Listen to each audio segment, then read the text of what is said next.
అయితే కంపెనీస్‌లో గాని, ఇంట్లో గాని ఏసీ ఫిట్ చేసుకున్నప్పుడు కటింగ్ చేసుకొని ఇన్నర్ పైపు, వాటర్ పైపు పెడతారనమాట ఇలాగా.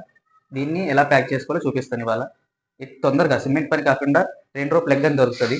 అది పెట్టుకుంటే ఎమ్మటే ఆరిపోద్దనమాట. ఒక 1 అవర్‌లో మనకి ప్లాస్టింగ్ లాగా వచ్చేస్తది సిమెంట్ కెమికల్ తోటి. అది మీకు ఇవాళ ఎక్స్‌ప్లెయిన్ చేస్తాను. ఫస్ట్ అయితే మనం దీంట్లో పేపర్‌తో ప్యాక్ చేసుకోవాలన్నమాట. డైరెక్ట్ మనం పేపర్ పెట్టాలి. డైరెక్ట్ పేపర్ చేసుకోవాలి.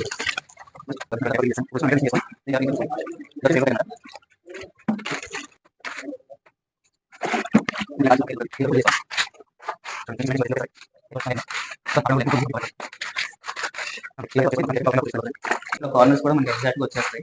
ఇది వచ్చేసి కార్నర్ చూసుకోండి. మనం జస్ట్ పట్టీతోటి మనకి ఎక్కడ ఎలా కార్నర్ కావాలో అలా చేసేసుకోవచ్చు.